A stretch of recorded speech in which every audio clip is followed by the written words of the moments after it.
Hello, this is Idan from FireSafeKit.com. Today I'm doing a job in Calabasas, California. My customer ordered the Stage 3 kit from FireSafeKit.com. That kit consists of the rooftop sprinkler, the fire hose, and the tripod sprinkler with the gas water pump. This is the rooftop sprinkler.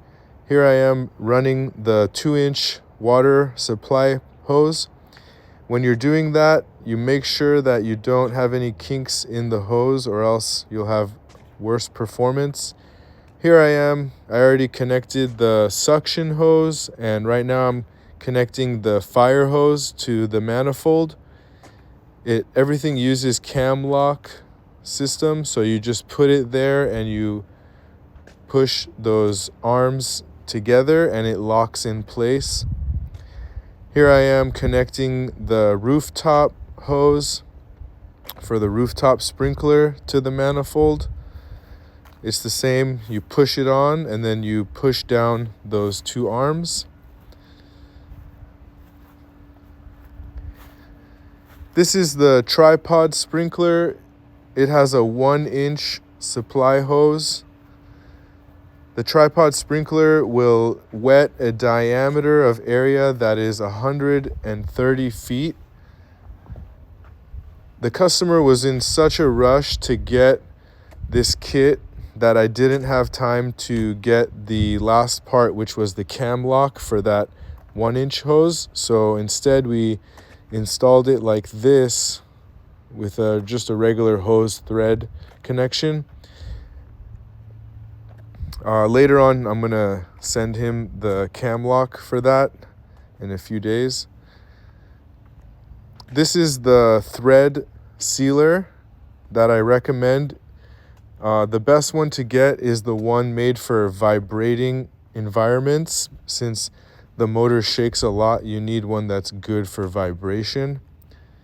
So I recommend that. You can get it from Home Depot or Amazon or any hardware store. And I'm using a pipe wrench to tighten that.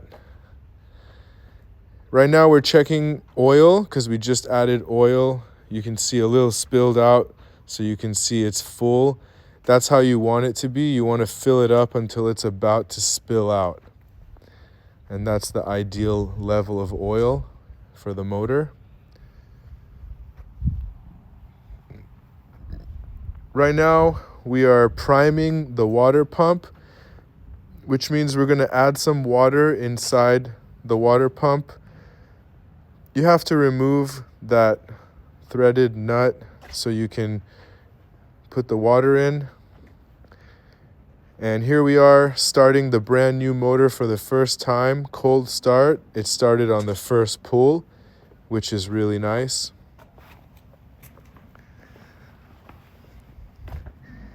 Here we are testing out the 2-inch fire hose.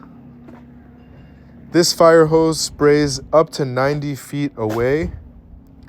It has an adjustable spray pattern, so you can go really wide or you can go thin and it'll go much farther distance away. This is a 2-inch fire hose.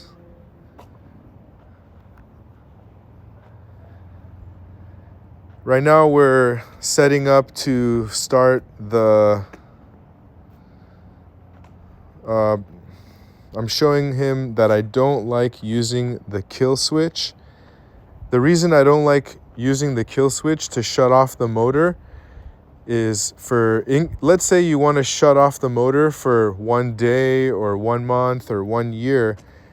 That's not a good idea to just shut it off with the kill switch, because there's going to be a lot of gas left over in the carburetor, which is going to dry out and leave gas residue in the carburetor. And then next time you try to start the engine, it's not going to start, or it might start, but you have to pull it many times and it's not going to run good. It'll run rough. So the best way is to turn off the gas, so no more gas from the gas tank goes into the carburetor, and then let the engine run for 2 to 3 minutes until it dies. Then the carburetor will be empty and no gas will be left in it, so no residue will be there next time you want to use the engine, and it'll start up first time you pull it. Now I'm showing you how the impact sprinkler, you can set it to water a certain area only, or you can do a 360. Here I just made it a little wider so it would water a wider area. And if you want to do 360, you just push them all the way back towards each other and it'll do a 360. Here is our rooftop sprinkler. This sprinkler can spray a diameter of 180 feet. So for this house was plenty. It was actually able to wet the whole property and the neighbor's house on the right and the neighbor's house on the left. So that was perfect. And here we are testing out all three at the same time. We did have a kink in the hose, and we had to fix that because the performance wasn't that good. It wasn't spraying as far as it could, and that's why I really stress that you have to make the hose not have any twists or bends. You could see how the hose wet the roof right there just for 1 second, and the whole roof was pretty wet in that area. So it's quite a lot of water. Here's the owner having fun and familiarizing with the system so he can quickly set it up and prepare if there is a fire coming his way. He can set everything up and be confident that he knows how to use it. I stayed with him for almost 2 or 3 hours, I'd say, until he was having no more questions left and very confident that he could set it up even under stress. And here I am again explaining how to turn off the motor. The right way is to starve it from gas. So you just turn the gas petcock to the off position and wait 2 to 3 minutes until it goes off.